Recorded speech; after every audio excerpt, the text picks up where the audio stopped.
Oke, Assalamualaikum warahmatullahi wabarakatuh. Seperti biasa, menemani jalan panjang menuju rumah. Oke ya, buat pengendara, buat teman-teman yang baru pulang kerja, hati-hati di jalan. Ya, patuhi rambu-rambu dan alat memberi instruksi lalu lintas. Ya, dan juga jaga etika. Meskipun udah patuh, ya kan etikanya nggak ada. Ya mungkin hasilnya akan berbeda ya, tapi itu ikhtiar ya. Kita sama-sama menjaga diri, dan dengan menjaga diri kita insya Allah menjaga keselamatan orang lain. Oke ya. Oke, untuk sore ini ya, menemani pulang kerja ya, kita akan mencoba membahas apa ya, sebentar, beberapa waktu yang lalu saya melihat di media Kompas ya, Kompas TV atau apa, saya lupa ya. Itu ada rentenir yang menggembok rumah. Jadi terkesan rumah itu sudah menjadi haknya rentenir karena si debitur bukan prestasi atau nggak bisa bayar duit, nggak bisa bayar utangnya ya kan. Oke ya. Bismillahirrahmanirrahim ya. Ini sepanjang yang saya ketahui ya kan, karena saya pernah berurusan dengan bank juga. Dan memang resikonya ya subhanallah ya, jaminan rumah ya kan. Oke. Apakah rentenir bisa sampai sejauh itu mereka menyita aset ya, aset bergerak atau tidak bergerak ya. Kalau ada teman-teman yang punya komentar berbeda, nanti silakan ya, yang punya pendapat berbeda ya, insya Allah kita thalabul ilmi, kita berbagi, silakan dicantumkan atau ditulis di kolom komentar. Ini sepanjang yang saya ketahui dan saya alami langsung ya. Oke ya, kalau mau bicara secara spesifik hukum, dan tentunya kita harus dengan pakar hukum. Tapi di sini saya istilahnya menjalani langsung ya, bukan sarjana hukum. Oke.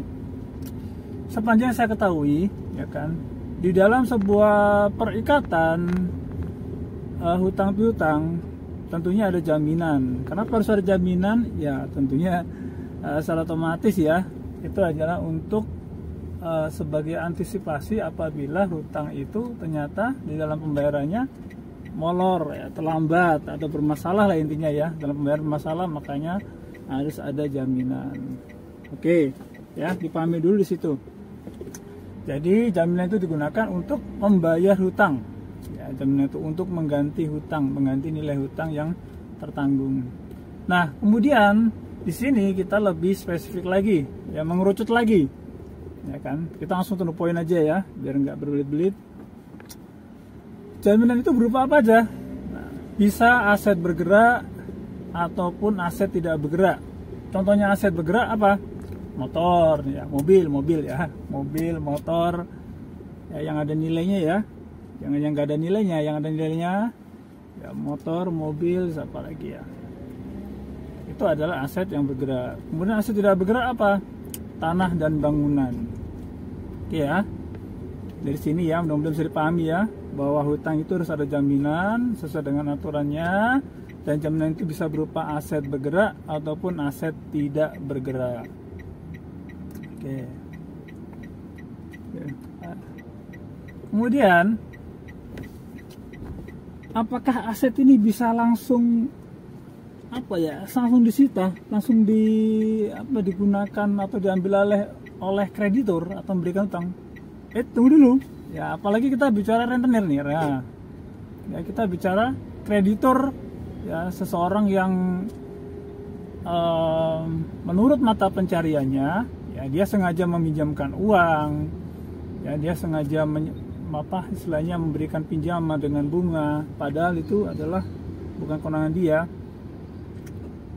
Dia tidak berhak menyita apapun. Kenapa demikian? Nah, kenapa demikian? Ini yang saya ketahui. Untuk aset bergerak, motor, mobil ya, itu di dalam penyitaan aset tersebut harus tercantum atau terdaftar dalam fidusia. Oke ya, fidusia ya. Jadi kalau kita ngutang mobil, ngutang motor, nah, kita di situ ada tanda tangan namanya fidusia. Jadi sekali waktu kita macet, kita bermasalah dalam pembayaran atau bikin stop pembayaran, nggak bisa bayar lagi, maka fidusia itulah yang digunakan untuk mengambil unit sebagai jaminan hutang. Oke ya, ini aset yang bergerak, pelan-pelan ya. Kemudian aset yang tidak bergerak. Aset tidak bergerak adalah tanah, bangunan ya, tanah kosong, ya, tanah lapang, bangunan rumah, bangunan gedung, atau bangunan apapun ya. Intinya tanah dan bangunan yang tidak bisa dibawa kemana-mana ya. Apakah bisa seorang rentenir itu langsung mengambil, oh ya, ini sertifikatmu sebagai jaminan, kemudian dia ambil serta otomatis karena debiturnya nggak bisa bayar, akhirnya menjadi milik? Tunggu dulu ya. Sesuai dengan pengalaman yang pernah saya alami ya, ya kan, namanya jaminan tidak bergerak ya, jaminan hutang yang berupa aset tidak bergerak, tanah dan bangunan, itu ada prosedur-prosedur khususnya. Antara lain apa? Yang pertama, ini yang saya ketahui, yang dan saya rasakan langsung, saya alami langsung ya. Saya alami langsung. Aset tersebut ya, tanah atau bangunan tersebut harus ada surat kuasa. Surat kuasa apa? Surat kuasa untuk menggunakan hak tanggungan. Nah ya, hak tanggungan. Perhatikan baik-baik. Hak tanggungan. Nah, apa itu hak tanggungan? Nah, ini semua diatur di dalam perdata ya. Hak tanggungan. Apa itu hak tanggungan? Hak tanggungan adalah hak yang digunakan untuk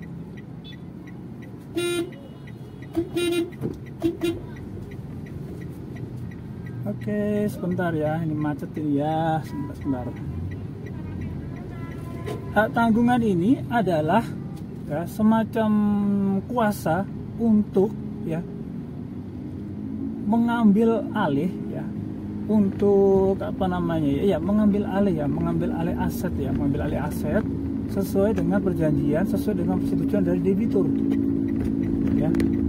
Jadi mengambil alih bukan mengambil alih paksa ya, tapi dengan perjanjian tertulis, dan itu pun surat kuasa SKMHT ya, kalau disingkat surat kuasa menggunakan hak tanggungan itu diketahui oleh notaris. Oh, nggak main-main ya, diketahui oleh notaris.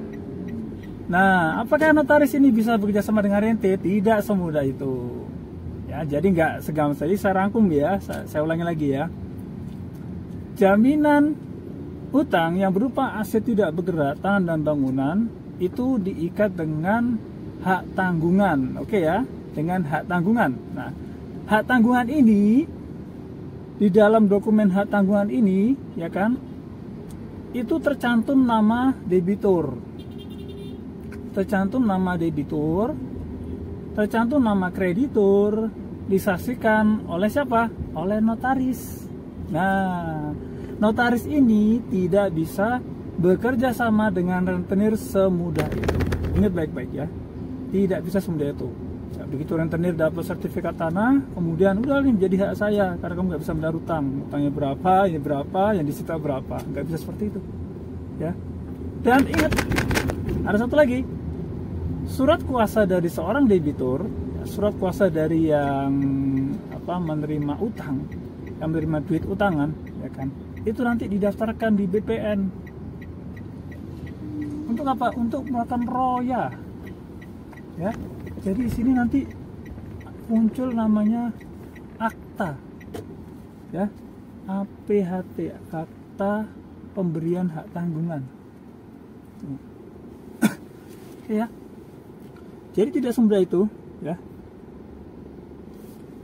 Tidak semudah itu seorang rentenir langsung mengambil alih aset tidak bergerak milik seorang debitur atau milik orang yang utang. Tidak semudah itu. Ya. Setelah SKMHT surat kuasa menggunakan hak tanggungan keluar, maka muncul yang namanya atau terbitlah dokumen yang namanya APHT, akta pemberian hak tanggungan. Ya. Jadi akta pemberian hak tanggungan ini adalah diketahui oleh notaris, ya kan? Ini isinya adalah bahwa seorang kreditur berhak, ya, berhak untuk apa? Nah, untuk mengolah asetnya itu, apakah nanti dijual sebagai pengganti utang, apakah nantinya kemudian dialihkan dan sebagainya. Intinya aset itu akan menjadi sepenuhnya milik kreditur. Ya. Ya nanti kalau misalkan debitur bisa lunasin, maka akan mengurus roya. Roya adalah penghapusan hak tanggungan. Oke ya. Jadi kalau ada rentenir nih, saya dengar berita ya, mungkin tidak semua atau belum semua dari teman-teman kita ya, itu memahami proses ini. Pinjam uang, nggak bisa bayar, udah sini sertifikatnya. Nah, ngurus sertifikat ternyata tahu-tahu udah baik nama. Tuh, bingung gimana ngurusnya? Ya cek ke BPN. Ya, apakah namanya masih nama kita dan sebagainya, apakah pajaknya sudah berubah dan sebagainya. Nah, itu ya. Buat teman-teman yang masih terjerat dengan rentenir, ya kan, sesuai dengan apa yang saya alami, bukan berarti saya rentenir ya, bukan saya rentenir, tapi saya pernah istilahnya saya punya teman di jamaah ya, di jamaah pengajian lah, jamaah gitu ya. Dia terlanjur memberikan sertifikat tanah kan kepada seorang rentenir ya. Waktu itu berkedok sebagai koperasi ya, oknum lah kita bilang, sebut aja oknum koperasi. Nah di situ sampai sekarang itu masih bermasalah terus ya kan. Kenapa? Dari awal-awal dulu itu udah berapa tahun yang lalu ya, udah saya ingetin dari awal, langsung aja ya kan. Langsung apa maksud saya di sini? Hutangnya berapa nih? Semisal hutangnya 10 juta. Oke, kita kumpulkan 10 juta dulu. Ya kan? Mereka tidak akan berani memperkarakan aset tersebut. Kenapa? Itu tadi saya bilang, tidak ada hak tanggungan, tidak ada kuasa hak tanggungan. Jadi tidak sebisa seorang rentenir, apalagi oknum yang menggunakan nama koperasi kemudian mengambil alih paksa aset tidak bergerak, itu tidak bisa tanpa hak tanggungan. Ya kan, tidak bisa. Ya. Itu yang saya ketahui karena waktu saya dulu macet di KPR ya kan, hak tanggungan itulah yang menjadi istilahnya senjata kepada keluarga saya ya. Ini kalau nggak dibayar rumah diambil ya, terus kemudian pelik gitu ya, jadi tuh. Jadi tidak bisa semudah itu ya kan.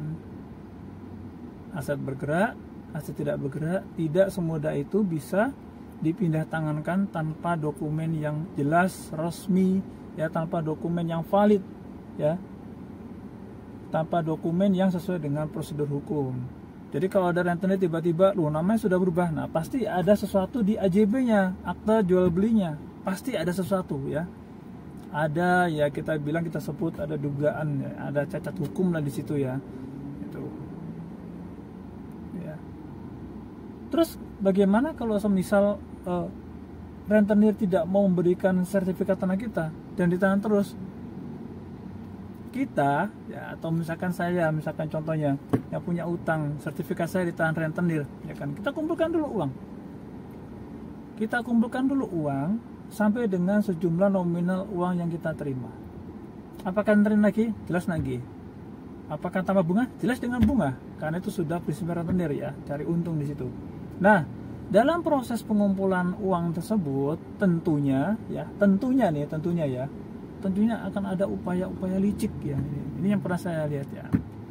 Jadi berupaya untuk membalik nama atau sebagainya. Ingat baik-baik, aset yang menjadi jaminan tidak boleh rusak, tidak boleh berubah, ya kan, tidak boleh berpindah tangan ya, tanpa dokumen jelas. Jadi kalau rentenir sampai merubah nama sertifikat, sampai merubah struktur fisik dan sebagainya, ya itu merusak perikatan, ya itu menciderai perikatan dan dianggap ya kalau bicara pidana masuknya ya bisa penggelapan atau misalkan ya sertifikatnya berubah, nah otomatis ada upaya-upaya melanggar hukum, dengan sengaja melanggar hukum. Jadi teman-teman perlu perlu jeli pelan-pelan, pahami akadnya dari awal. Saya bersepakat dengan si A, si B itu seperti apa, kemudian jaminannya, kalau misalnya ada jaminannya apa, kemudian isi dari yang mengikat jaminan itu apa. Nah, itu dipahami. Ya kan? Selama itu tidak sesuai dengan koridor hukum, selama itu tidak sesuai dengan aturan yang berlaku, tentu ada cacatnya, ada kelemahannya, ya kan. Nah, kelemahan inilah yang digunakan untuk memberikan keringanan pada kewajiban kita. Bukan berarti nggak bayar hutang ya. Sebagai seorang muslim ya sudah menjadi kewajiban ya kita menyelesaikan hutang kita.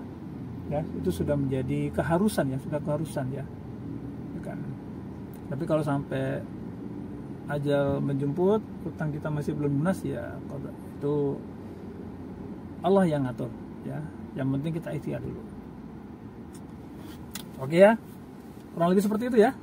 Jadi aset bergerak atau tidak bergerak tidak bisa serta-merta diambil alih oleh rentenir.